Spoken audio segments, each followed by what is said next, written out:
Good morning sa atin mga kaunat. Yan ang gagawin natin ngayong araw. Ito mga kaunat, ang gagawin natin ngayon kung paano tayo gumagawa ng sharp pin. Sa bala ito ng mga ng pana. Ang sukat ito mga kaunat ay 3mm o 316. Ayan. Tapos yung gagamitin natin pang sharp pin ay ito. Kung meron kayong tubo na stainless, ito kasi mga kaunat ay tubo ito. Ang kapal nito ay 4mm. Ito na siya, puputol-putulin na ng ganito. Yung ating gagawa ng sharp pin pala mga kaunat ay itong 3mm na bala pang 60cm na spear gun at saka pang 50cm. Ayan, yung tubo hahatiin. Ito tubo to eh, nabili ko sa hardware. Hatiin lang yan siya na mga ganito kalapad. Tapos puputol-putulin ng ganito rin kaliit, na pag nilagay mo sa may shafting ay magiging ganyan siya. Yan, tatabasan yan. Pag naging napinis na yan, magiging ito, magiging itsura yan. Yan. Pwede rin mga kaunat yung yung timon ng pambot na stainless. 3mm ito. Sakto ito 3mm kasi ang ating shafting ay 3mm din. Yan, para konti na lang yung babawasan kapag paglilinis tayo ng ng kanyang dugtungan. At saka pagka mag-finish na tayo ng sharpin niya, magiging ganyan siya. Ayan. Ready natin yung ating pinutol-putol na pang sharpin na stainless na tubo. Pwede rin ang flat bar para hindi na tayo magpipit-pit kasi ito ay medyo naka-curve pa. Kaya pinipit-pit pa yan, matrabaho pa. Kapag meron kayong meron kayong flat bar na 3mm, sakto yun. O kaya yung sa timon ng pambot, may nabibili yan eh. Ayan. Mag-welding muna tayo. Tapos kayo mga kaunat kapag ganito yan, lagyan nyo na ganito. Yan, yung gatla na yan. Para ito yung ilalagay sa formahan mo ng buildingan. Kasi nakagayan siya. Itong gatla na to, yan ang ilalagay mo dito.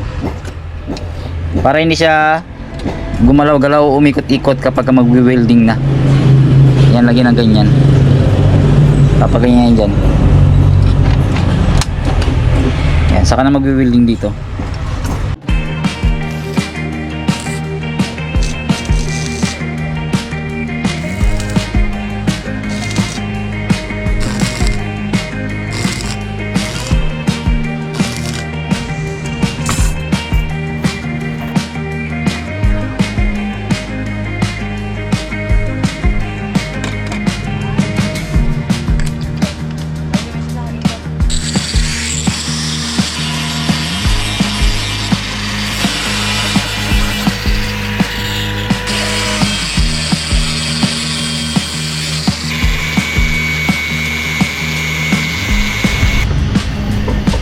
So yun mga kaunat, meron tayo nalilinis sa dalawa.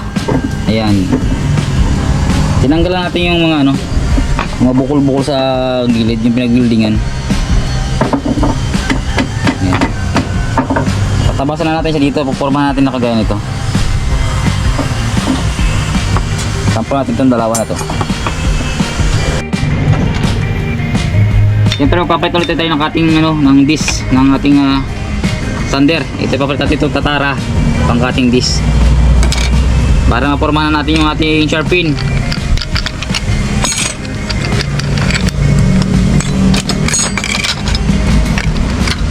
Yung mga gagamitin nga pala natin mga kaunat sa paggawa ng sharp pin ay itong panghasa na to, itong cutting disc na tatara o kung anong brands ang gagamitin ninyo. Yan. Pagkatapos nyan ay ito, pangbakal, panghasa number 100. Pagkatapos nito ay ito na naman, itong bapping na nylon pang stainless. Ito yung magpapakintab ng stainless para maging ganito siya. Yan, okay ng ating flapper.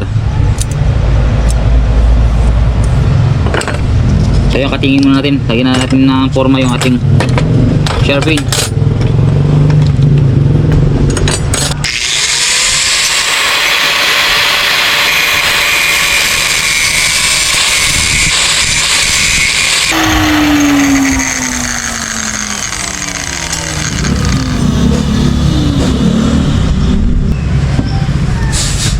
So yung mga kaunat, lalagyan natin ng gat na ganito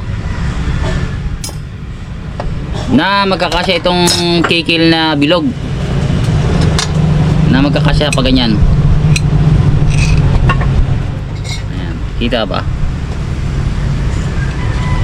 yung ating pagsasabitan ng lines ng rubber para maging ganito siya. Ayan, dapat din yan. Ito namin itatali yung bala. Hindi na kami gumagamit ng swivel. Ayun. So sa kanya-kanya ano naman eh. Kaya kanya-kanyang design na lang ng paggawa ng spear gun.